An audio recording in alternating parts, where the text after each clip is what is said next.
Now, what our discussion has shown us so far is that working with more than one variable at a time becomes more and more tedious from a mathematical point of view. And you can imagine that in business analytics, we might be dealing with data sets with dozens, if not hundreds of random quantities. That could be really awkward, and so there's a whole field of dimension reduction which aims to simplify our problems.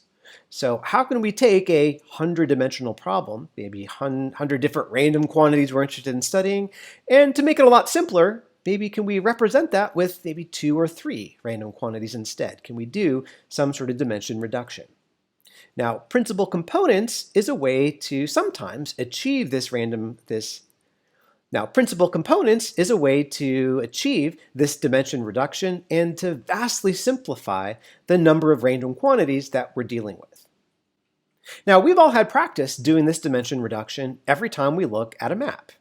So nominally, if we were to describe a location on Earth, we would need 3 coordinates. We would need the latitude, we need the longitude, and then we'd also need the altitude as well. Those 3 numbers together tell us exactly where on Earth any given point is. But here's the deal. Compared to the variation in latitude and longitude, there's really just not that much variation in altitude, give or take maybe a few thousand feet. And so for the vast majority of applications, just summarizing a location with the latitude and longitude, just 2 dimensions, is the way to go. We don't need that 3rd dimension of altitude because it doesn't really play all that much an important role in questions that we'd like to ask. And in fact, if you've looked at colors or art and thought about color theory, this can come up in this context as well. So we're all used to the RGB color system, mixed together red and green, we get yellow, mixed together red and blue, we get purple, green and blue, we get cyan. At least it's the way that light works, not actual paint. And so what if we were dealing with a data set that contains, let's say, mostly yellow shades? Well, to describe a yellow shade, we would need some red component, a green component, a blue component, basically 3 dimensions. But what if I told you that there was actually a different coordinate system, a different way of measuring colors that works as follows? There's actually a CMY color system that actually uses as one coordinate the amount of cyan, another coordinate the amount of magenta, and as a 3rd coordinate the amount of yellow. If our data set was various shades of yellow, we could probably reduce that nominally 3-dimensional space, the RGB color system, into just a 1-dimensional space, just full of yellows. And so that's going to be the idea of principal components. It's going to say that, okay, nominally, sure, we have n different random quantities, but we might be able to come up with a new coordinate system, a simple transformation of the old coordinates, that's able to describe, say, locations in space with a fewer number of dimensions. So looking at the scatter plot, we see that the points' positions really need to be described by the x and y coordinates because there's quite a lot of variation in both x and in y. But if we study the shape of this distribution, it's very much like a flattened ellipse. So if what I did was create a new coordinate, let's say x prime, which goes the long ways across the ellipse, and then y prime to be a perpendicular coordinate going the opposite direction, kind of perpendicular to x prime here, we see that we could almost capture the point's location in this space simply with where they were located with respect to the x prime axis. Yeah, their location on y prime matters a little bit, but really not all that much compared to their position with respect to the x prime axis. So we wouldn't really lose all that much information just by ditching y prime entirely and just measuring a quantity by its position along the x prime axis.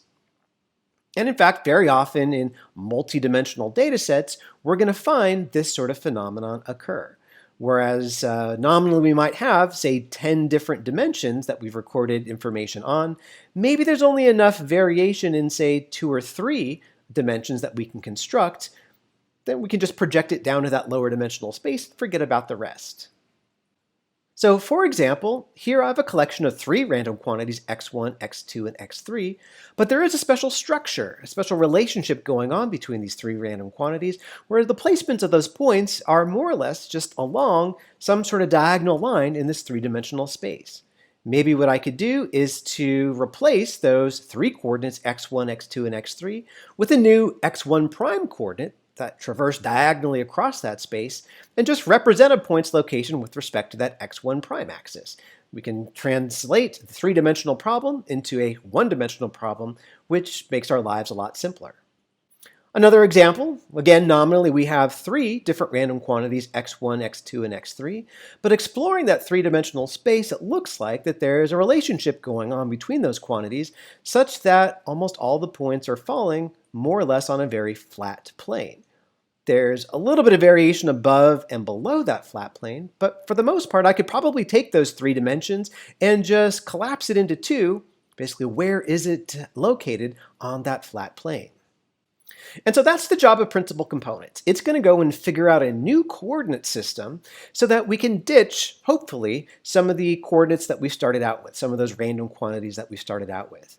The way that it's going to do this is it's going to create a new coordinate system where each coordinate is just a weighted sum of the original random variables that we've collected.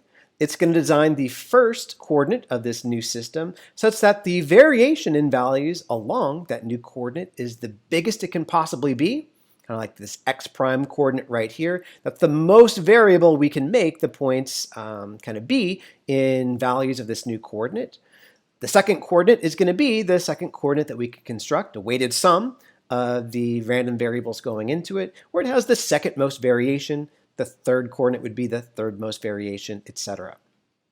So how do we get what these new coordinates are? How do I come up with the right weighted sums of my originally recorded values so that there's a lot of variation only among the first component, the first new coordinate, a little bit less variation among that second coordinate, etc., etc.? Well, what I'm going to do is to look at the covariance matrix of that joint distribution. It turns out that if you go and look at the eigenvectors of that covariance matrix, or if you haven't calculated, if you just have a data matrix X, X transpose X, get the same sort of thing, the eigenvalues and eigenvectors tell you what those new coordinates are going to be. Basically, the eigenvalues tell you roughly how much variation in values are going to be along that new axis. The components of the eigenvectors tell you what weights are assigned to each of those original components in that new coordinate system. So let's illustrate this with an example. Kind of hard to just talk through that with words.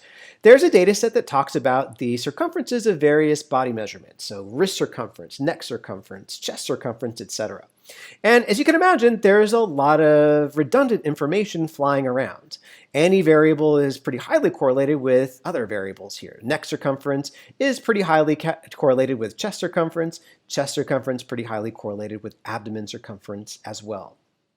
So maybe we don't need, say, the full set of physical measurements to really describe what people's circumferences look like. Maybe we could come up with weighted sums of these measurements, maybe just one or two of those weighted sums, to fully characterize what these combinations really look like.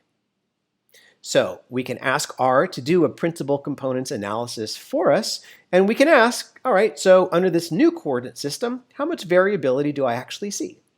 So it's gone through and it's gotten those eigenvalues and eigenvectors of the covariance matrix of the data that we've collected, and it says, all right, well, along this first principal component, along that new axis that has the most variability possible, we get a large amount of variation. Values in that new coordinate range anywhere from a little bit above 80 to all the way about to minus 40.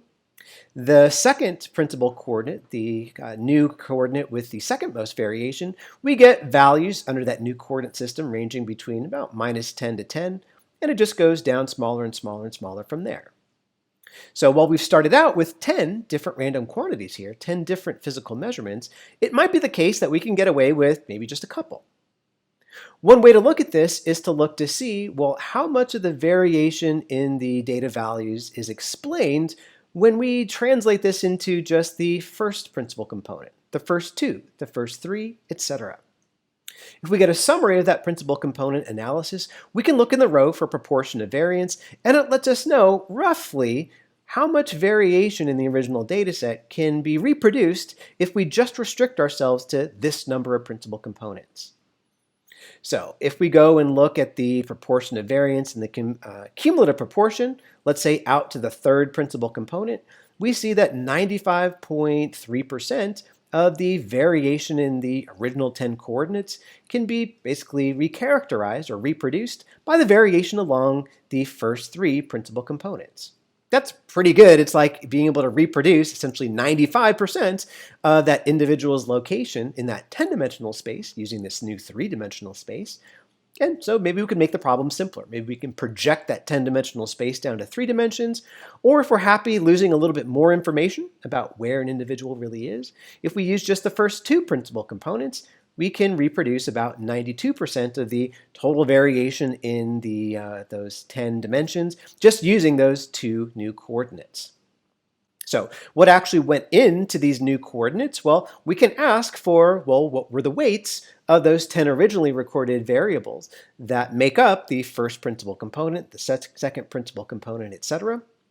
And if we go and look at what the weights are for that first principal component, what we see is that the weights are all positive. Some quantities like chest and abdomen and hip get a little bit more weight than the others, but it's something like a weighted sum of all of the originally recorded measurements. Principal component number 2, well, we see positive weights, we see negative weights. It's calculating something like a comparison between people's chest and abdomen circumferences and the rest of the measurements that have been taken. So kind of pitting against those two measurements versus the other 8. The third principal components pitting the abdomen and hip measurements versus the rest, etc. So we get a little bit of insight about what goes into these new coordinates here. One more example, we've talked about the response rates in the census data set. We have a column for response rate and then 40 different characteristics of these block groups, like the percentage of people of different ethnicities, age groups, etc. We might like to know, well, instead of coming up with a 41-dimensional probability distribution to describe these block groups, can we do something maybe a little bit simpler? Well, if we run a principal components analysis and we look to see, well, what is the cumulative proportion of the variability in individuals' locations in the space that can be explained by a simpler coordinate system with those principal components, we see that going out to, let's say, the first 12 principal components is able to explain about 80% of the original dataset's variation. So if we project from that 41-dimensional space down into a 12-dimensional space, still sounds pretty complex, we're able to not lose too much information while making the problem quite a lot simpler.